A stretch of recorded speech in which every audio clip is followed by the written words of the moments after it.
연기로 논란을 잠재운 남자 이병헌, 연기를 논란으로 잠재운 남자 이화인. 영화 승부 리뷰 해보도록 하겠습니다. 듣고 보면은 더 재밌을 수도 있다. 아무튼 아침 첫 영화로 봤어요. 제가 이 승부를 작년부터 얘기했죠. 기다리던 영화가 드디어 나와서 부푼 마음을 가지고, 얼마 전에 미키 세븐틴으로 이 기대감이 조금 박살이 났어가지고 살짝 기대감 조금 내려놓고 보고 왔습니다. 이 승부라는 영화는 아시는 분들 아시겠지만 우리나라에서 실제로 벌어졌던 역사상 가장 위대한 바둑기사 두 분의 이야기다. 그분들이 이 두 분이죠. 왼쪽이 조훈현 구단님이시고요. 오른쪽이 이창호 구단님이십니다. 두 분의 실화를 다룬 이야기가 이 영화 승부예요. 실제로 조훈현 구단님이 이창호 구단님의 스승입니다. 사제지간이 바둑 시대를 풍미하면서 벌어지는 일이 이 승부다. 조훈현 구단님은 이병헌님이 맡으셨어요. 이게 영화의 한 장면이거든요. 영화에서 이병헌님이 이렇게 해요. 근데 이게 실제로 조훈현님이 바둑 뒀을 때 사진입니다. 이제 영화에서 이렇게 나오는데 저는 조훈현님이랑 이창호님의 얼굴을 이미 알고 있었어요, 옛날부터. 그래서 영화를 보는데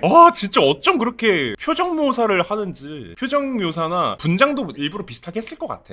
실제로 영화에서 이병헌님을 보면 조훈현님이 보일 정도입니다. 이런 재밌는 장면도 있고. 그 다음 이제 이창호 구단님 역할을 유아인님이 맡으셨습니다. 이 영화는 그냥 이 두 분이 끌고 가는 영화라고 보시면 됩니다. 그러니까 조훈현 구단님과 이창호 구단님의 얘기가 완전 주로 끌고 가는 영화예요. 그래서 이 영화 내용을 얘기를 해드릴 텐데, 영화에 담긴 내용을 설명한다기보다는 영화에는 안 담겼던 배경들을 조금 설명해드리면은 여러분들이 보실 때 도움이 될 겁니다. 왜냐면 영화의 초반은 많이 건너뛰고 시작이 돼요. 그래서 영화의 배경을 조금 설명해드리면, 일단 조훈현 구단님, 이 조훈현 구단님이 어떤 바둑 기사냐, 사실 모르잖아. 우리는 잘 이 조훈현님이 얼마나 위대하신 분인지 우리가 피부로 안 하다 보니까. 조훈현 바둑 기사님은요, 세계 최고의 바둑 기사라는 칭호를 한국에서 처음 따낸 사람이야. 아니, 전 세계에서 세계 최고의 바둑 기사라는 칭호를 처음 딴 사람입니다. 이게 얼마나 대단한 거냐면, 조훈현 구단님께서 바둑을 했을 당시, 바둑을 시작했을 당시에는 우리나라의 바둑 상황이 굉장히 안 좋았다 해요. 완전 이제 변방국인 거죠. 종주국인 중국은 바둑이 많이 발전을 했고, 그 뒤를 따라서 일본이 이제 바둑이 굉장히 발전한 상태였는데, 우리나라는 이제 바둑에 있어서 시스템이나 인프라 같은 게 많이 부실했던 거죠. 그래서 실제로 우리나라에서 바둑을 제대로 배우고 싶으면 일본으로 유학을 가야 했고, 일본이나 중국으로 약간 그랬던 상황이라고 합니다. 근데 그런 시국에 우리나라에서 바둑 프로에 입단한 사람이 있었으니 그 사람이 바로 이 조훈현 구단님이십니다. 물론 조훈현 구단님 이전에도 프로에 입단한 우리나라 선수들이 있지만, 근데 프로에 입단했을 당시 나이가 몇 살이었는 줄 알아요? 9살이었다.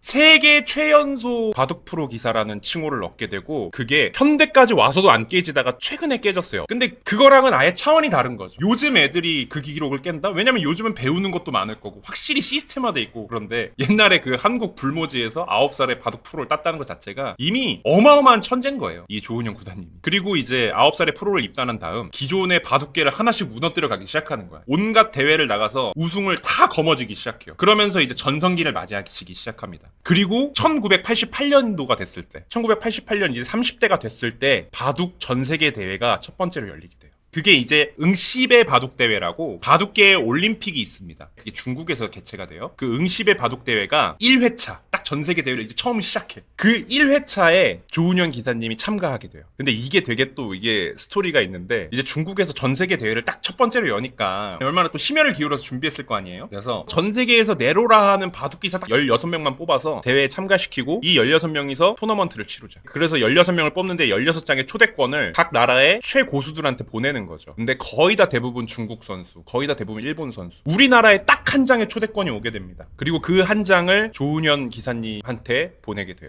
그렇게 해서 참가한 이 응시배 바둑 대회에서 진짜 중국에서 영웅들, 전설들, 일본에서도 레전드로 불리는 바둑 기사들이 거의 다 대부분 참가했고, 우리나라에서는 조훈현님 혼자 참가를 했고, 기대를 안 했죠, 사람들이. 하지만 누가 우승했겠습니까? 바로 조훈현 구단님이 그 응시배 바둑 대회 1회차를 우승을 해버립니다. 전 세계 첫 번째 대회가 열린 거에서 전 세계 1등이라는 첫 번째 타이틀을 30대 때 가져오게 돼요. 그래서 요 사진이 그 사진이에요. 그래서 영화의 스틸컷이거든요. 이게 응시배 바둑대회 1회에서 우승한 그 장면. 그리고 이건 실제로 조훈현 님이세요. 이제 세계대회에서 우승하고 한국 돌아올 때 국위선양을 해서 카퍼레이드를 해줘 막. 그래서 이 계기로 심지어 우리나라의 바둑이란 스포츠가 꼽히기 시작해. 그러면서 한국의 바둑계가 급성장하기 시작하는 엄청난 계기였다고 해요. 그리고 승부라는 영화의 출발점이 이 지점이에요. 어떤 이런 배경 지식이 있다, 이 승부에는. 그래서 영화 시작은 조훈현 구단님께서 이 응시배 바둑대회에 딱 참가하고 결승전 영화관에 딱 들어가는 그 순간에서 시작돼요. 영화 시작이. 그 다음 그 당시 조훈현 바둑기사님께는 수제자가 한 명 있었어요. 그게 바로 이창호 구단님이십니다.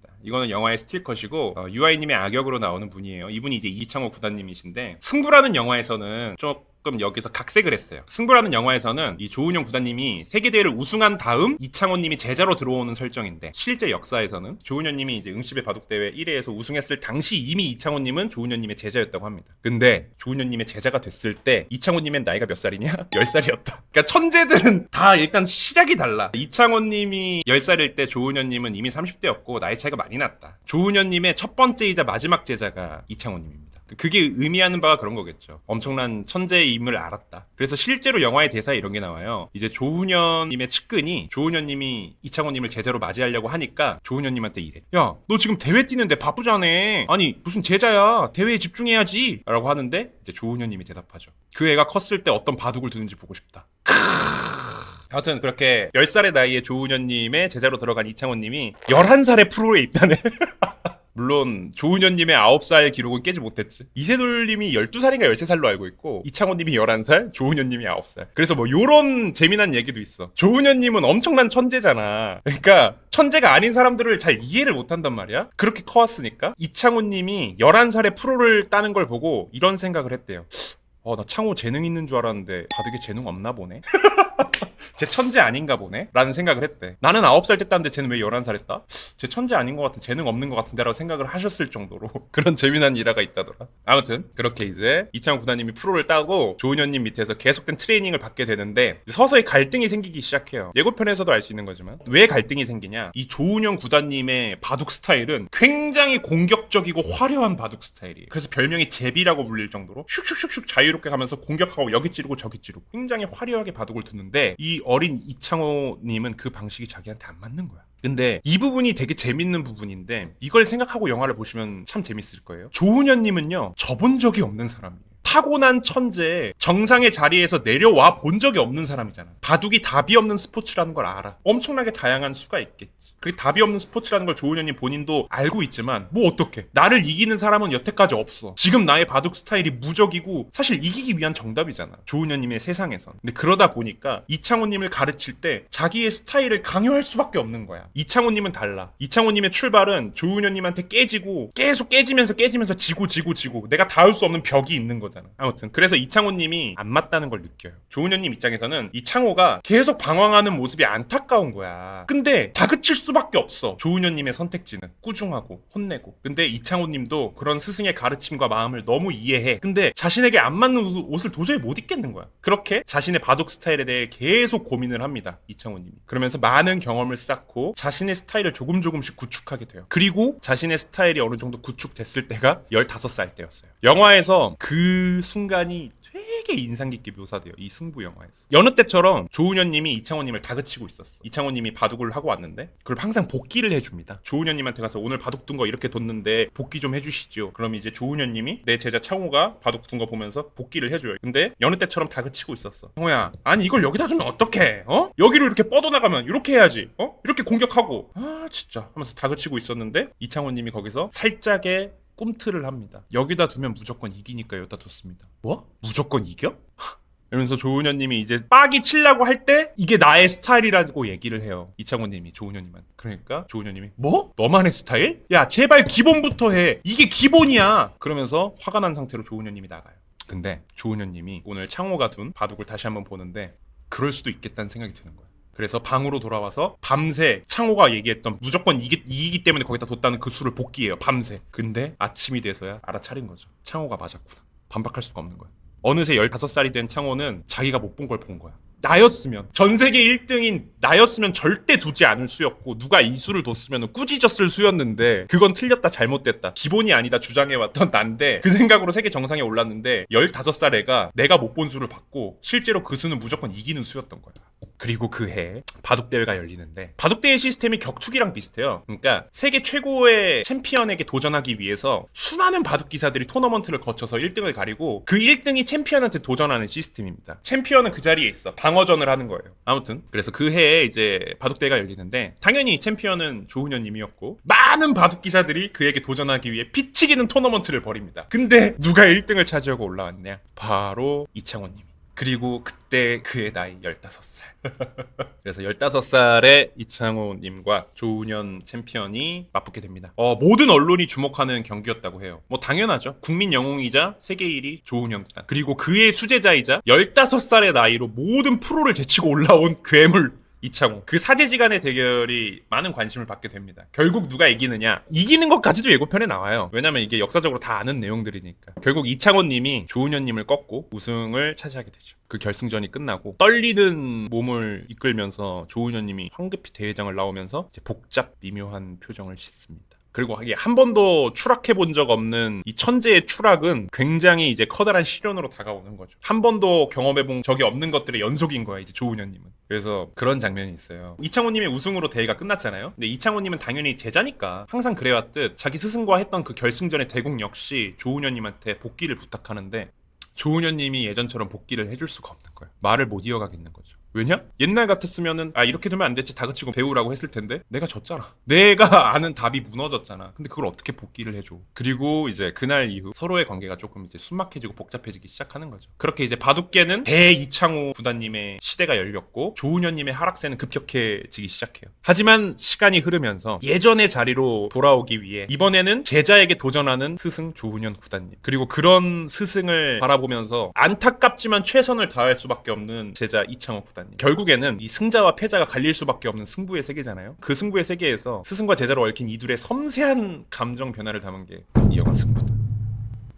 재밌겠죠. 아무튼 영화를 보고 느낀 점은요, 영화가 끝나고 나오자마자 느꼈던 감정이 있거든요. 뭐냐면 유아인 나는 당신이 너무나 원망스럽다. 이 영화의 한 줄평은 이거고, 두 번째 한 줄평으로 생각했던 게 그거예요. 불순물을 걷어내지 않은 진국 같은 느낌. 그러니까 우리가 사골국을 끓이거나 뭔가를 우려낼 때 위에 불순물들이 둥둥둥 뜨잖아. 근데 이제 그거를 제거해주지 않으면 뭐 비주얼적으로도 좀 그렇고 맛에도 조금 영향을 주잖아. 근데 그 불순물 밑에는 어쨌든 진국이 우러나고 있잖아요. 근데 그게 너무 맛있는데 위에 불순물들이 거슬리는 그런 느낌이었어요. 그러니까 이 영화가 진국인 포인트가 뭐냐면, 첫 번째는 당연히 이 영화 같은 스토리죠. 제가 방금 말한 게 다 실화니까, 실제로 벌어졌던 일이니까 이 영화 같은 스토리가 당연히 진국인 포인트지. 이게 실화라는 게 영화를 보는 내내 머릿속에 우리가 지울 수가 없다 보니까 몰입에 굉장한 도움을 줘. 뭔가 다큐멘터리를 영화적으로 너무나 재밌게 만든 느낌이야. 그리고 아까도 얘기했지만 그 사진들 보면서 실제로 조훈현님하고 이창호님을 너무나 잘 묘사했어요. 이병헌님과 유아인님 얼굴을 보면 진짜 떠오른다니까. 심지어 이창호 구단님 있죠. 이창호 구단님 이 얼굴,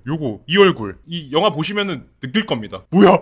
유아인님 얼굴 보면 이창호님이 있어 실제로. 그래서 분장을 한 건가? 아닌데 유아인님 맞는데 분장을 한 건가 싶다가도, 아니 분장을 했기엔 유아인인데 이창호님이 왜 보이지? 할 정도로 이 영화의 진국인 포인트는 그거지. 또 어쨌든 대결의 결과는 이미 일어났던 일들이니까 실제가 어떻게 됐는지 이미 다 알고 있고, 예고편에서도 이미 그걸 다 나오고 있고, 그러니까 이 영화의 포커스는 애초에 둘의 승부에서 누가 이겼을까가 아닌 거잖아요. 그 승부로 인한 조훈현 구단님과 이창호 구단님의 감정 변화잖아. 우리가 몰랐던 그 섬세한 감정 변화를 잘 캐치할 수 있게 스토리가 짜여진 것 같아. 대본들도 그렇고 그런 것들이 꽤나 직관적으로 표현이 돼요. 그 감정 변화를 보는 사람으로 하여금 잘 전달해 줍니다. 그리고 이 영화를 얘기하면 진짜 빼놓을 수 없는 게 결국엔 그거야. 배우, 좋은 스토리, 잘 만든 대본을 소화해주는 배우. 이병헌님이야 뭐 역시 이병헌님은 역시 이병헌님이었습니다. 진짜 어떻게 사람이 정말 어쩜 저렇게 섬세하게 연기하실까라는 거를 다시 한번 느꼈어요.